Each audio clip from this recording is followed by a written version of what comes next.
I stood across the street from a small cafe in Chiang Mai, watching through the window as Sufanza Lynn set up her camera equipment for what she thought was another documentary interview.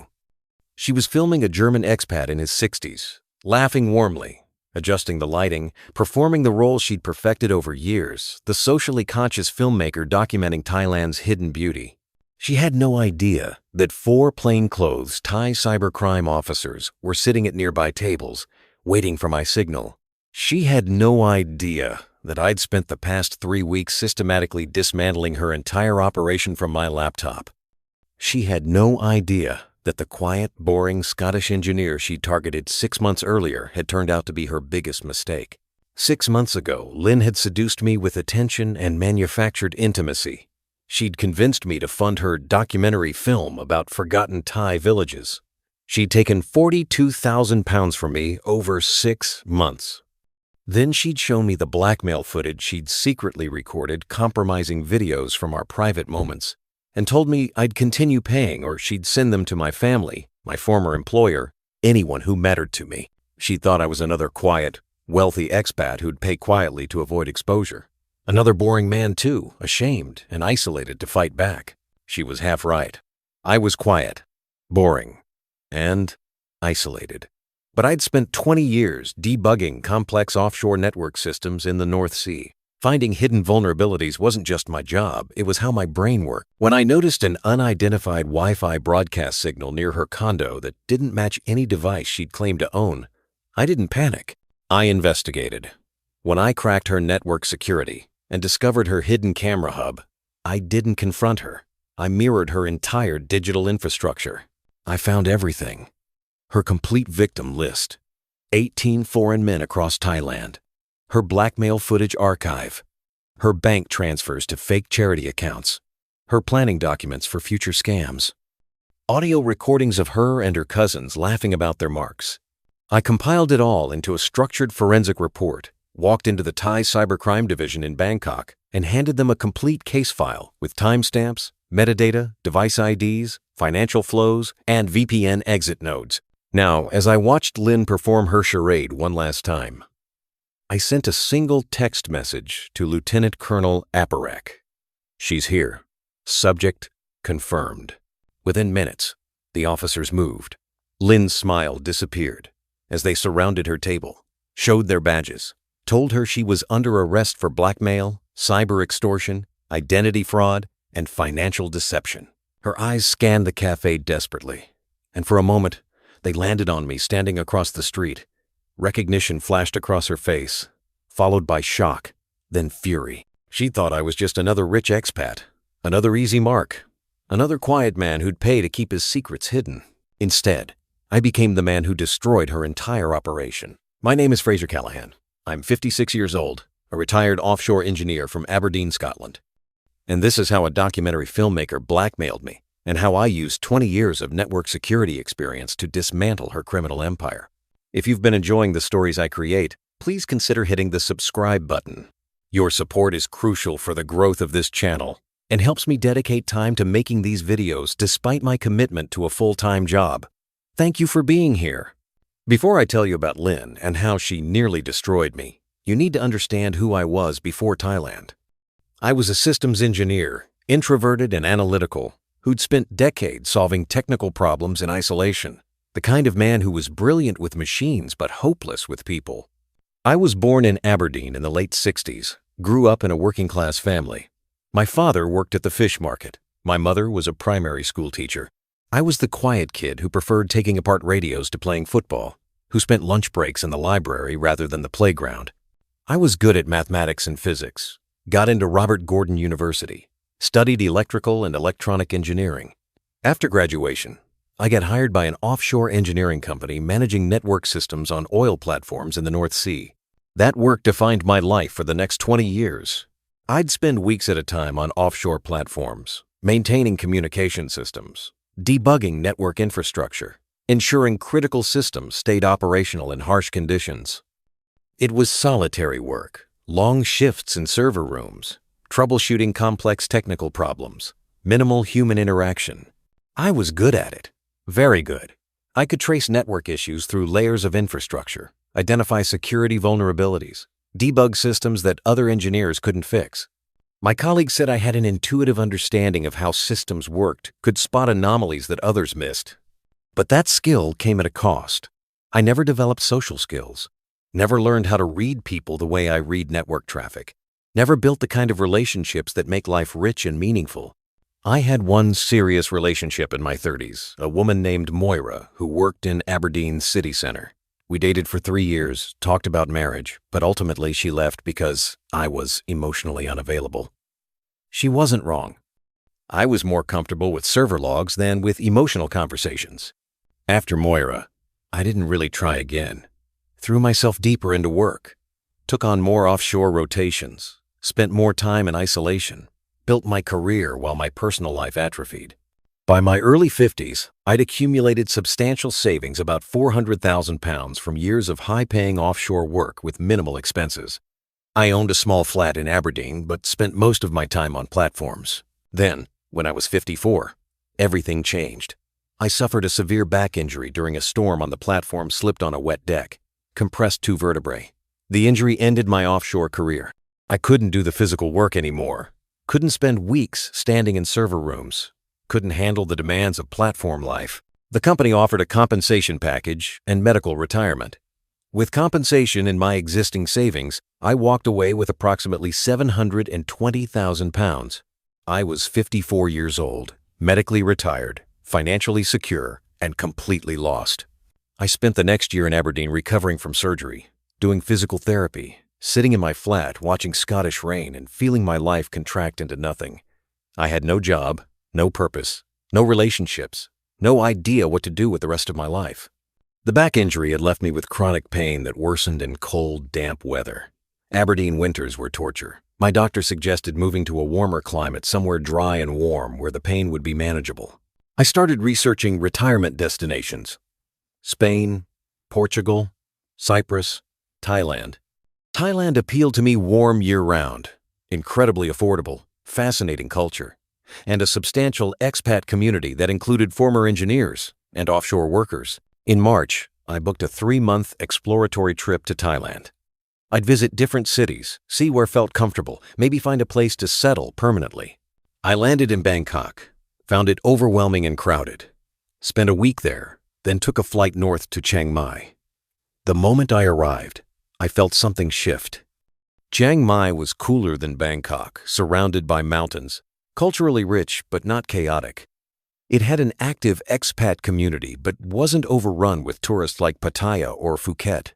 I rented a small house in the Mae Rim district, about 20 minutes outside the old city. Quiet area, mountain views, close enough to town but far enough from tourist crowds. The house cost 15,000 baht per month, about £330. In Aberdeen, that wouldn't rent a garden shed. For the first time since my injury, my back pain eased. The warm, dry climate made movement easier.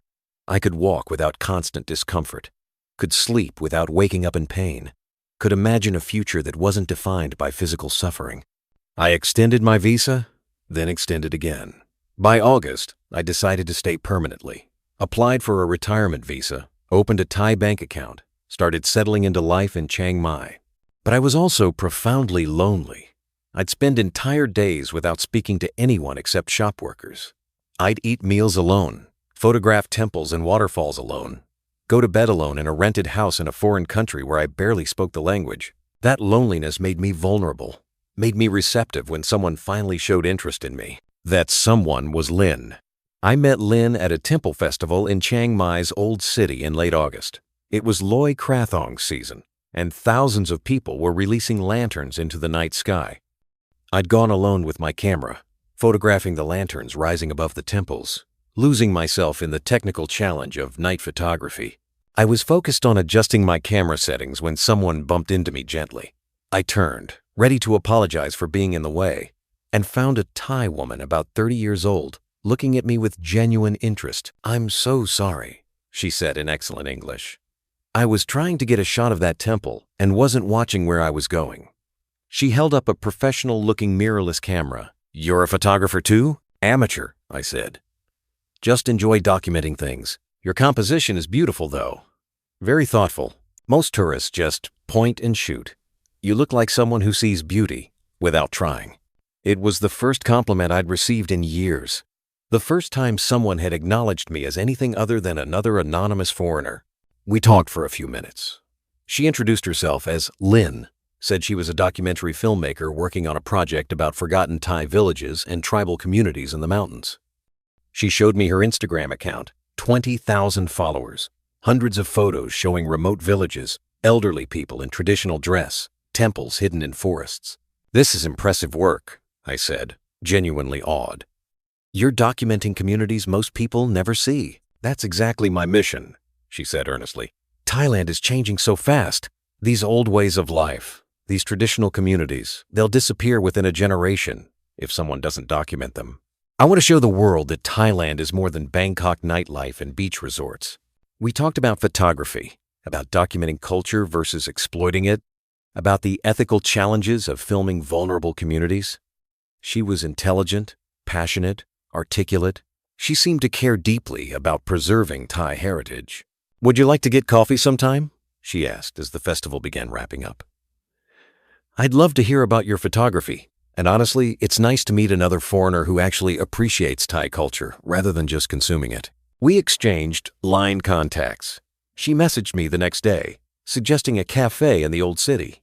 I went, nervous in a way I hadn't been since my 20s. Over coffee, she told me more about her work. She'd studied film at a Bangkok university, had worked briefly for Thai television, but had quit to pursue documentary work. She funded her projects through small grants, crowdfunding, and occasional corporate sponsorship. "It's not sustainable long-term," she admitted. "Documentary work doesn't pay well, but it's what I'm passionate about. It's what gives my life meaning." I told her about my background offshore engineering, the back injury, retiring to Thailand. She listened attentively, asked thoughtful questions, seemed genuinely interested. "You must have incredible problem-solving skills," she said. "Engineering is all about finding elegant solutions to complex problems. That's what documentary filmmaking is too, finding ways to tell complicated stories simply and beautifully." Over the next 2 weeks, we met several times. She'd invite me to join her on photography trips to temples in the mountains, to local markets, to villages outside Chiang Mai. She was excellent company, knowledgeable about Thai culture, enthusiastic about showing me hidden locations, always eager to discuss photography and storytelling. She never asked about money, never hinted at needing help. She seemed independent, professionally driven, self-sufficient. That independence made me trust her. By mid-September, about 3 weeks after we'd met, our relationship shifted from friendly to romantic. It happened naturally, or seemed to. We'd been photographing a waterfall in Mae Rim, and as the sun set, she'd leaned against me, rested her head on my shoulder. "I really enjoy spending time with you, Fraser," she said quietly. "You're different from most people I meet. You're thoughtful, quiet, present. You don't need to fill every moment with talking. You just see things." "I enjoy spending time with you too," I admitted. And I did. For the first time since Moira, I felt connected to someone. That night, we went back to my house. We became intimate, and it felt meaningful, not casual. Afterward, lying in bed, she talked about her documentary projects, her dreams, her frustrations with the film industry. "I wish I had more funding," she said wistfully. "There are so many stories I want to tell. Villages in the far north that no one knows about. Elderly artisans who are the last practitioners of traditional crafts. But documentary work requires money, equipment, travel, paying local guides, processing footage." "How do you fund projects currently?" I asked. "Crowdfunding mostly. Sometimes small grants from cultural preservation organizations. But it's never enough. I have this amazing story I want to tell about a village in Chiang Mai where they still practice traditional silk weaving. But I'd need about 100,000 baht, about 2,200 pounds, to properly document it." She said it casually, not as a request. Just sharing her challenges. But the seed was planted. Over the next month, Lynn and I became increasingly close. She'd spend most nights at my house. We'd take day trips together. We'd discuss photography and culture and life. She introduced me to parts of Thai culture I'd never have accessed. As a tourist, took me to village festivals, introduced me to local artisans, explained Buddhist concepts with patience and depth. I felt like I was finally building a meaningful life in Thailand. Not just existing as an isolated expat, but actually connecting with someone, learning, experiencing, growing. In October, Lynn brought up her documentary project again. She'd been offered a small grant from a Thai cultural foundation, 50,000 baht, but it wasn't enough to properly film the silk weaving village project. She needed another 50,000 to make it work. "Would you consider investing?" she asked carefully. "Not as a gift, as an investment. Once the documentary is complete, I can sell it to streaming platforms, to educational distributors, to cultural organizations. You'd get your money back, plus a share of any profits." 50,000 baht was about 1,100 pounds, less than 0.2% of my savings.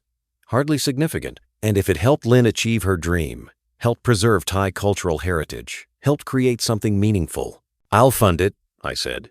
"Consider it an investment in something worthwhile." She'd cried, hugged me, told me I was making her dream possible. "You won't regret this, Fraser.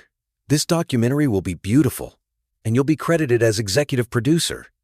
Your name will be attached to something that preserves Thai culture for future generations."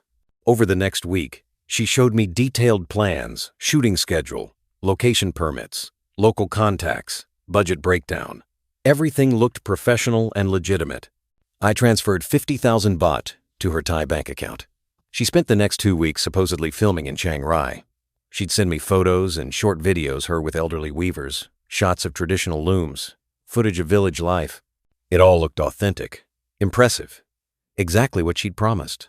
When she returned, she was excited but also concerned. "The footage is incredible, Fraser.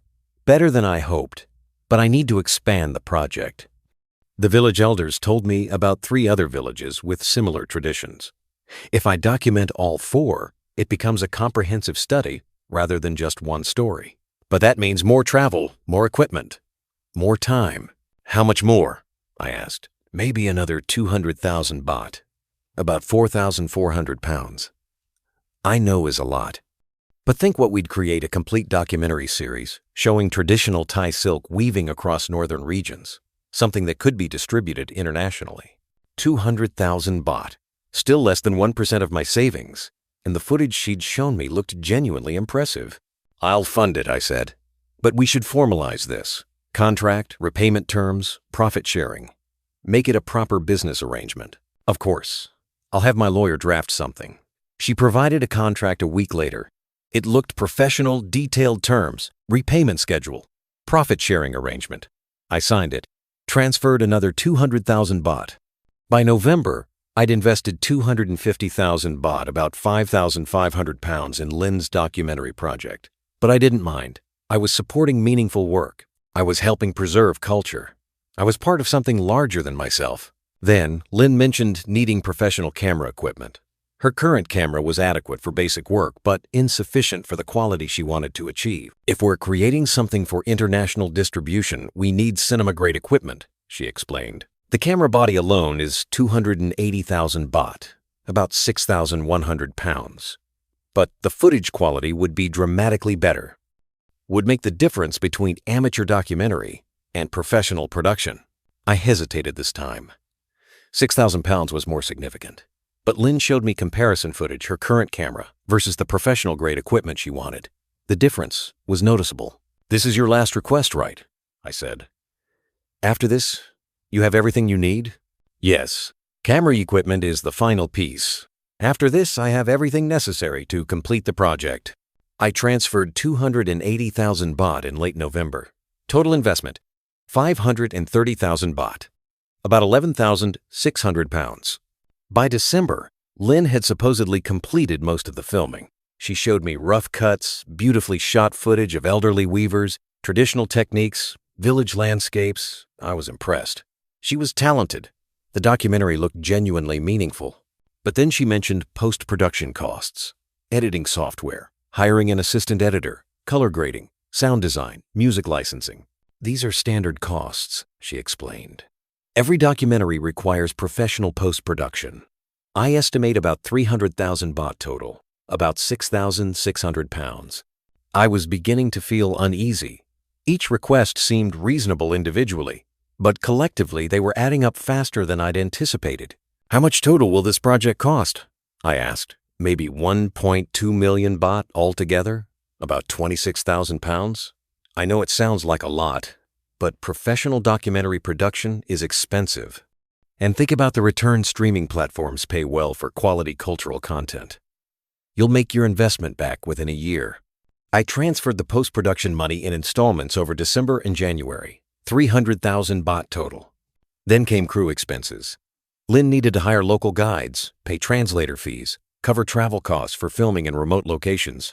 These are unanticipated expenses, she admitted. The villages are harder to access than I thought. Requires hiring local guides who know the mountain roads. But without these expenses, I can't complete the filming. Another 150,000 baht, about 3,300 pounds.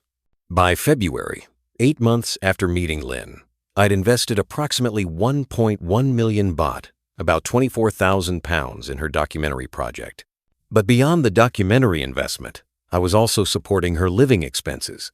She'd mentioned struggling financially while focusing on the project, unable to take on other work. I'd started sending her 40,000 baht monthly, about 880 pounds, for rent, food, basic expenses. Once the documentary is complete and starts generating revenue, I won't need this support, she'd say.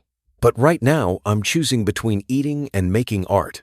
This support means I can focus entirely on the film. By June, nearly a year after meeting Lynn, I'd spent approximately 1.9 million baht, about 42,000 pounds, between documentary investment and monthly support. That was when everything changed, when Lynn revealed the real scam. In mid-June, Lynn came to my house looking serious. She sat me down, took my hands, and said something that made my blood run cold. "Fraser, I need to show you something. Something I should have told you about weeks ago." She pulled out her phone and opened a video file. Pressed play. The video showed my bedroom, my bed, me and Lynn together in an intimate moment from several weeks earlier. The angle was from above, clearly filmed by a hidden camera I'd never noticed. I felt sick. "What is this?" "There are more," she said quietly. "Lots more. Different times, different angles. I installed cameras in your bedroom months ago." "Why?" I could barely form words. "Why would you do that?" "I didn't want to. But I owe money to some dangerous people in Bangkok. People I borrowed from to start my film career. They told me to get money from foreign men any way I could. They said if I didn't pay them back, they'd hurt my family." She was crying now. "I never wanted this. I care about you, Fraser. What we have is real. But I'm trapped. These people own me. And they told me if you don't continue funding the project, if you don't pay another 500,000 baht, they'll release these videos to your family, to your former employer, to everyone you know. 500,000 baht, about 11,000 pounds, plus the 42,000 I'd already paid." "You're blackmailing me," I said slowly. "I don't want to, but they're forcing me. Please, Fraser, just this one payment. Then they'll delete everything. You'll never hear from them again. But if you refuse..." She showed me more footage, more intimate moments, more compromising videos. "Pay them, Fraser. Please. I don't want these people to destroy you." I asked for time to think. She gave me 3 days to decide. After she left, I sat in my house feeling everything collapse. The woman I'd trusted, cared for, supported, she'd been recording me secretly for months. The documentary project I'd funded was probably fake. The relationship I'd thought was genuine was manipulation. I could pay the 500,000 baht. Keep paying. Hope they'd eventually stop. Hope the videos would never surface. Or I could fight back. But fighting back meant exposure. Meant people knowing I'd been intimate with a woman who'd recorded me without consent. Meant humiliation. For 2 days, I spiraled. Considered paying. Considered just returning to Scotland and hiding from the shame. Then, on the 3rd day, I noticed something odd.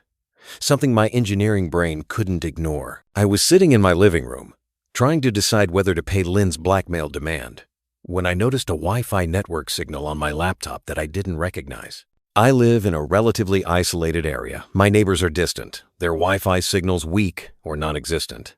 My own network was the primary signal my laptop usually detected. But now, there was a second network, HP PRIN T2847. It looked like a standard printer network, but I didn't own an HP printer. I used an Epson, and I'd never seen this network before. My engineering instincts activated. In 20 years of network security work, I'd learned that unexplained network signals usually mean something important, either security vulnerabilities or unauthorized devices. I ran a network scan from my laptop. The HPPR INT2847 signal was coming from inside my house, from my bedroom specifically. I went to my bedroom and used a Wi-Fi analyzer app on my phone to pinpoint the signal source. It was coming from the air conditioning unit mounted high on the wall. I pulled a chair over, climbed up carefully despite my back pain, and examined the AC unit. Nothing visible at first. Then I noticed a tiny lens behind the vent grill, barely noticeable unless you knew to look for it. A camera, hidden in my AC unit, broadcasting to a Wi-Fi hub. I left it in place. Didn't want to alert whoever was monitoring it that I'd found it. Instead, I went back to my laptop and started investigating the network. The HPPRINT2847 network had basic security WPA2 encryption with a default password. I'd spent years cracking network security on offshore platforms. This was amateur-level protection. I broke through the encryption in about 20 minutes. Once inside the network, I found the connected device a wireless camera hub managing multiple camera feeds. There wasn't just one camera in my bedroom. There were 3. Different angles, different locations. One in the AC unit, one in what looked like a smoke detector, one hidden in a decorative wall hanging Lynn had given me months ago. I'd been under surveillance for months without knowing it. The camera hub was storing footage locally and uploading to a cloud storage account.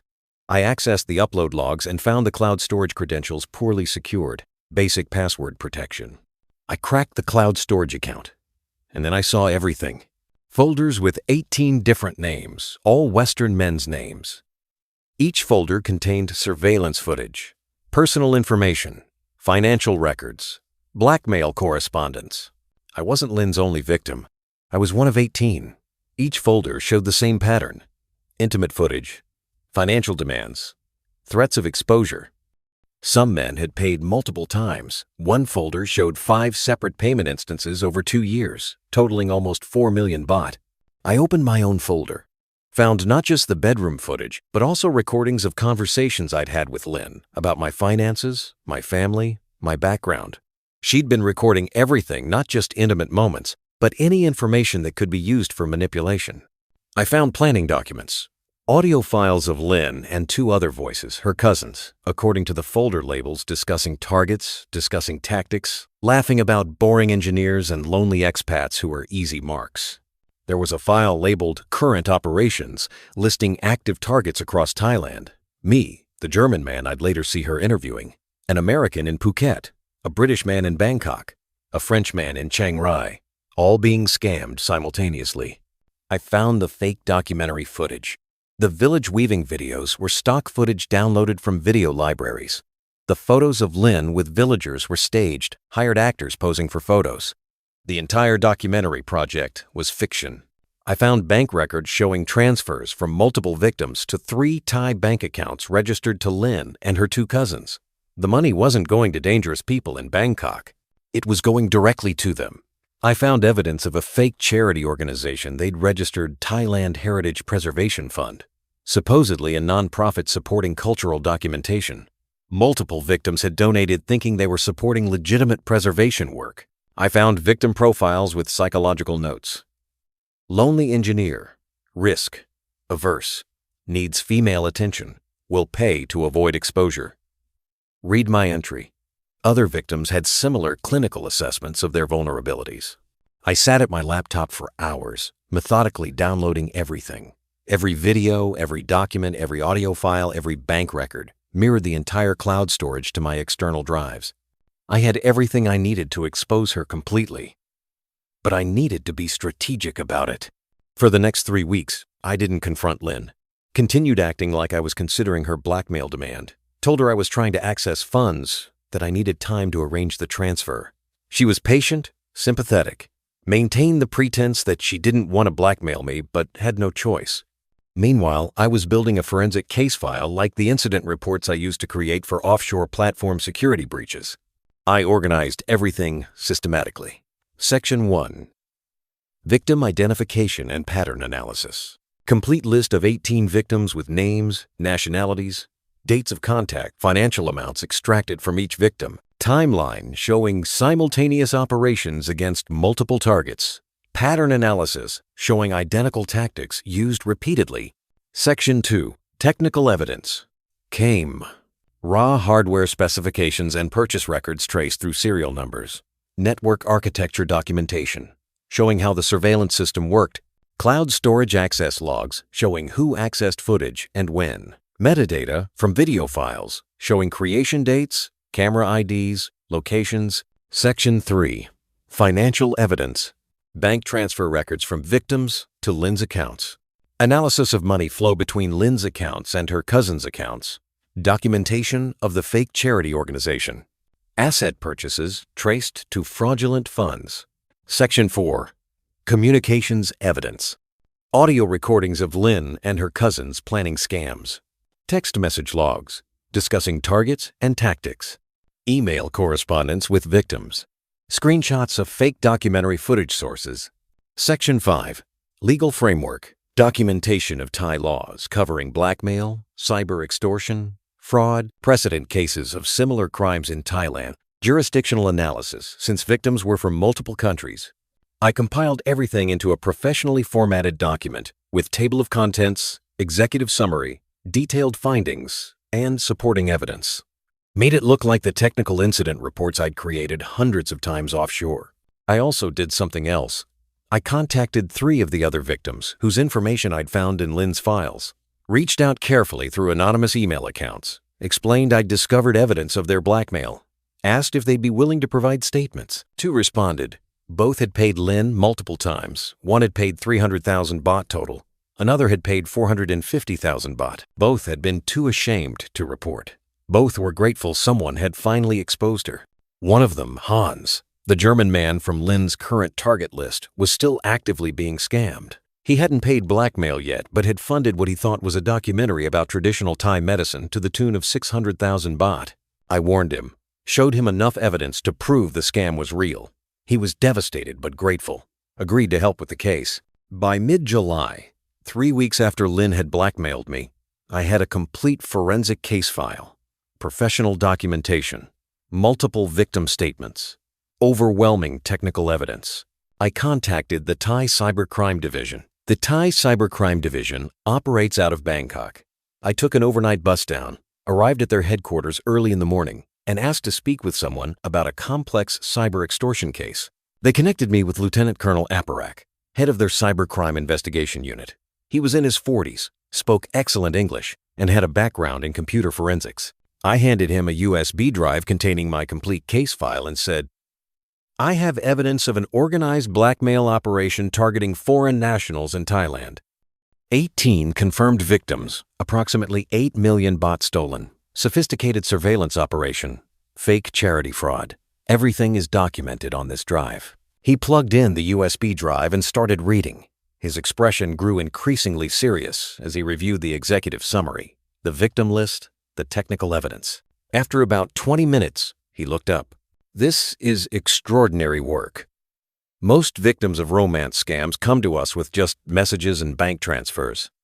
You have given us complete forensic analysis.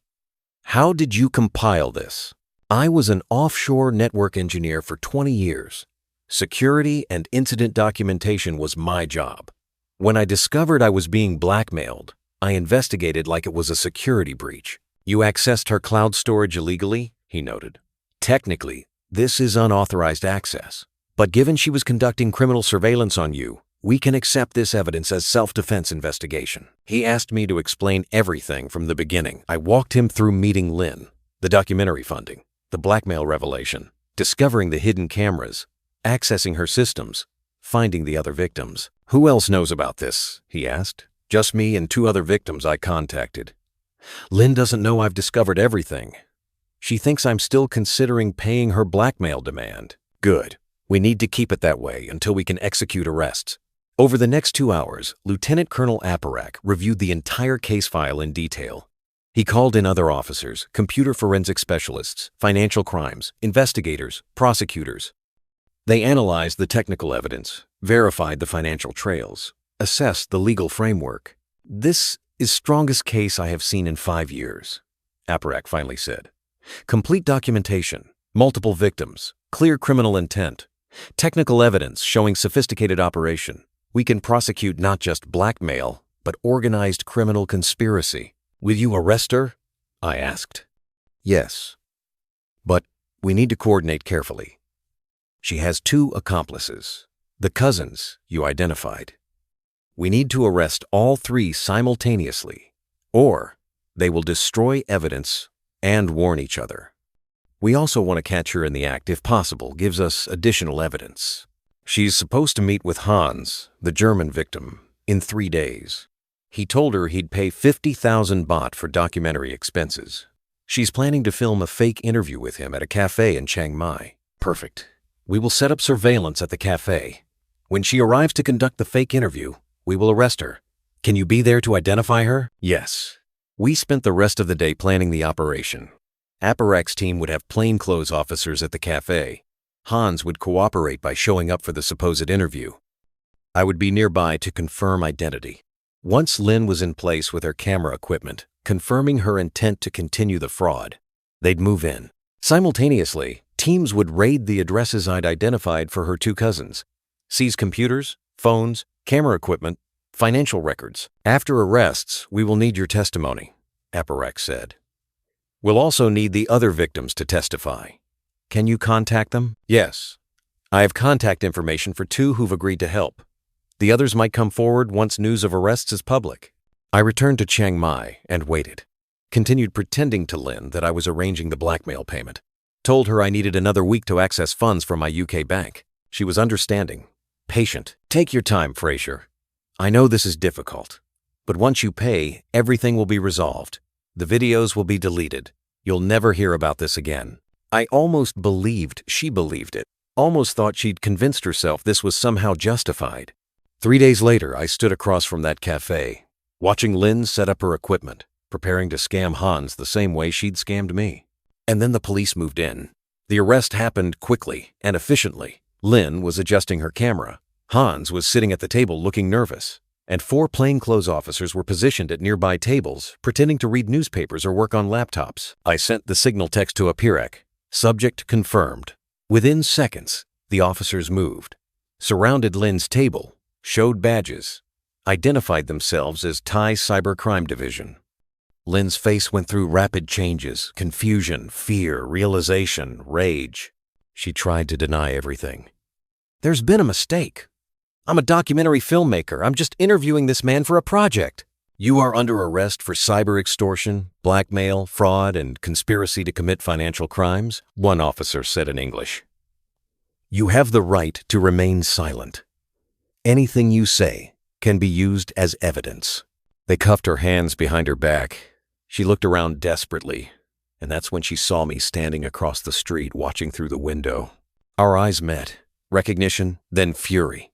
She understood. I'd been the one who'd exposed her. She shouted something at me in Thai, probably obscenities.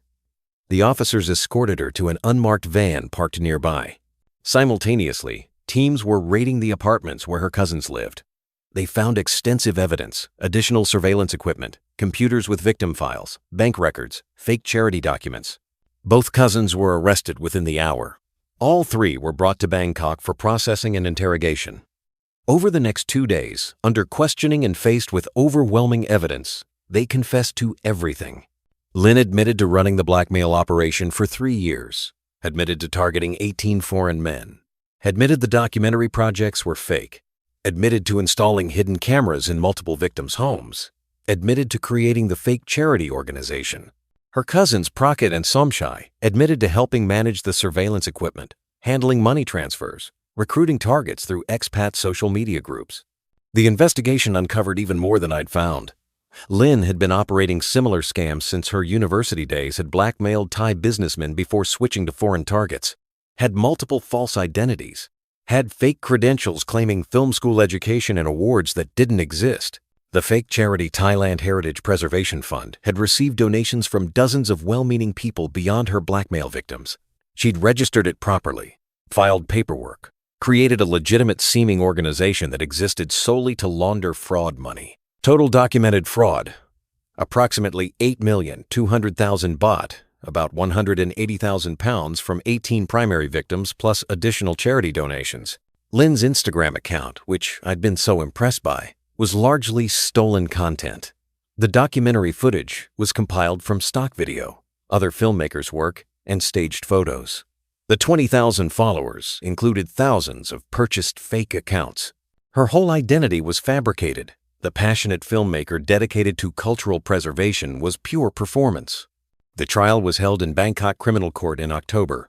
All 3 defendants were charged with multiple crimes: blackmail and cyber extortion, fraud by false pretense, identity deception, violation of Computer Crimes Act, money laundering through fake charity, illegal surveillance, and privacy violations. The prosecution's case was built almost entirely on my forensic documentation.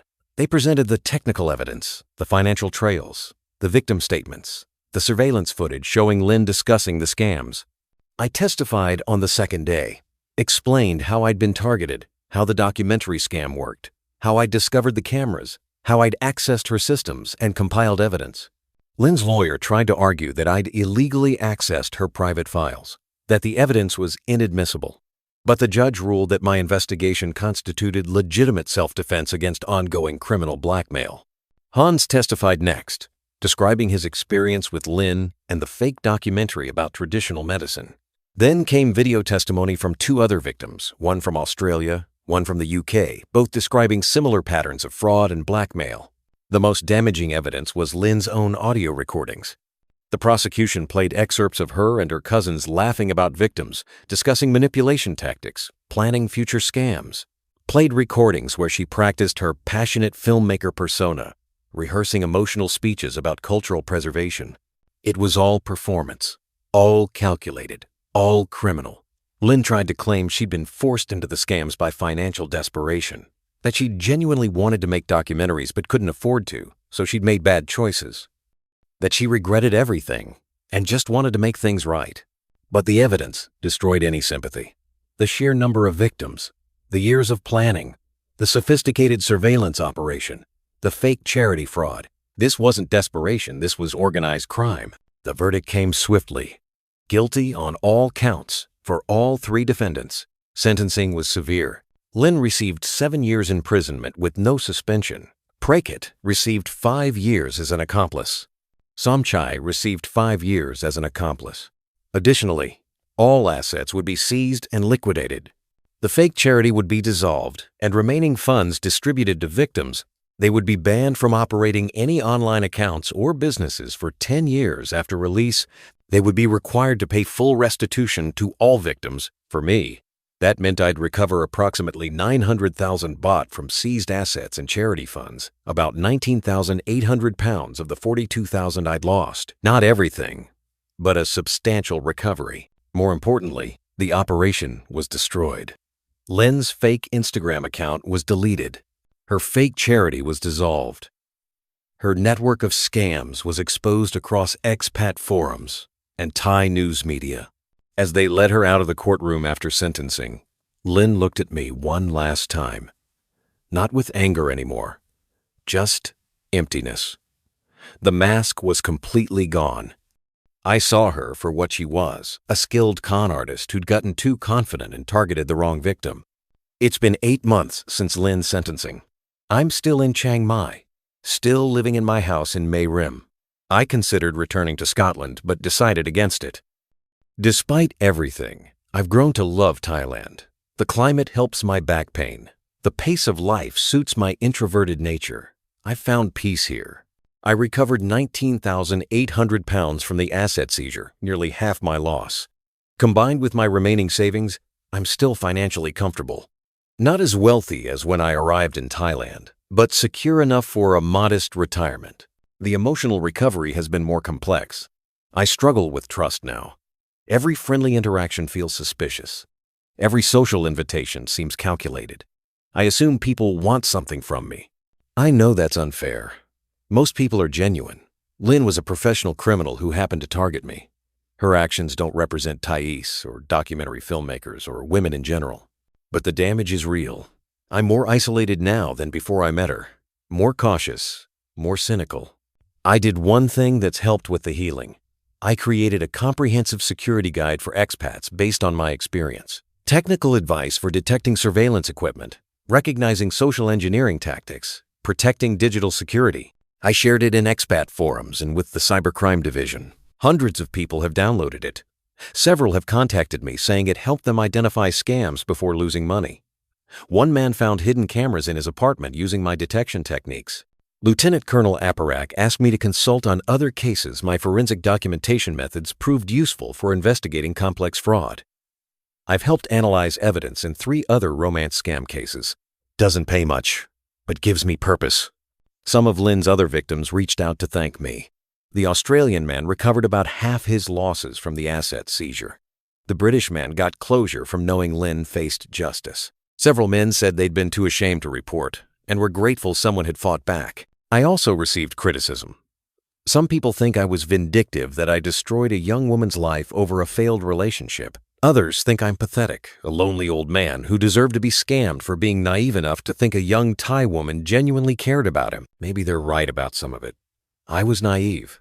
I did want to believe someone cared about me. I was so lonely and desperate for connection that I ignored warning signs. But I don't regret fighting back. Lynn wasn't some struggling filmmaker who made bad choices. She was a professional criminal running an organized blackmail operation. She destroyed multiple lives before mine, would have destroyed many more if not stopped. I used the skills I'd developed over 20 years to expose her completely, and in doing so, protected future victims. I'm writing this at my home in May Rim, looking at the mountains where Lynn claimed to be filming her documentaries. The mountains are real. The beauty is real, but her stories were all fiction. If you're reading this because you're worried about being targeted by similar scams, here's what I learned as an engineer who dismantled a blackmail operation. Trust your technical instincts. The unexplained Wi-Fi signal was the anomaly that exposed everything. If you notice technical irregularities on familiar network signals, devices acting strangely, battery draining faster than normal, investigate. They might indicate surveillance. Document everything systematically. My engineering documentation habits saved me. Keep records of all financial transfers. Save all messages. Screenshot everything. Document timelines. If you're scammed, you'll need this evidence. Verify independently. If someone claims to be making a documentary, ask to see credentials from film schools, portfolios with verifiable work, contracts with distributors. If they claim to run a charity, verify registration with Thai authorities. Don't accept claims on faith. Watch for escalating financial requests. Lynn started with small amounts, then gradually increased asks. Each request seemed reasonable individually, but collectively indicated fraud. Set firm limits on what you'll provide financially. Understand surveillance risks. Hidden cameras are cheap and easy to install. If someone has unsupervised access to your home, they could install surveillance equipment. Consider doing periodic sweeps with detection equipment. Check smoke detectors, clocks, USB chargers, AC units, common hiding spots. Know the blackmail playbook. Blackmailers create urgency, claim external threats, appeal to emotion. Lynn's dangerous people in Bangkok story was classic manipulation. If someone blackmails you, report immediately rather than paying. Use your professional skills. Whatever expertise you have professionally, apply it to suspicious situations. My network security background let me investigate Lynn's systems. Use your own expertise to protect yourself. Report cybercrimes properly. Don't just go to local police with complex technical cases. Contact specialized units. Cybercrime Division in Thailand, FBI Cyber Division in the US, National Crime Agency in UK. They have resources to investigate properly. Protect other victims. When I found Lynn's victim list, I contacted them. Many were suffering in silence. Connecting victims builds stronger cases and provides emotional support. Accept that loneliness makes you vulnerable. I fell for Lynn's scam because I was desperately lonely. That loneliness overrode my normally cautious nature. Work on emotional health before seeking relationships abroad. The blackmail footage still exists somewhere in police evidence. Knowing those videos are out there, even if never released, bothers me. I hate that my private moments were recorded and weaponized. But that violation led me to expose an operation that had destroyed multiple lives. Led me to help other victims recover their money and dignity. led me to create resources that help people protect themselves. I lost 42,000 pounds.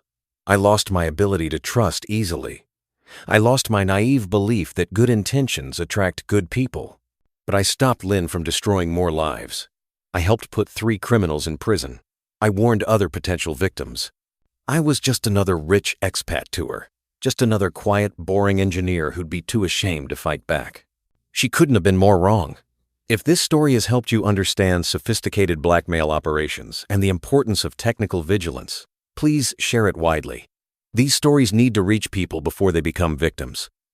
Remember, verify everything independently. Document systematically. Trust your instincts about technical anomalies. Set firm financial boundaries and report cybercrimes to specialized units immediately. If you're being blackmailed, don't pay report to authorities and let professionals handle it. Your professional skills, whatever they are, can be applied to protect yourself. Stay vigilant, stay skeptical, and never let loneliness override your security practices.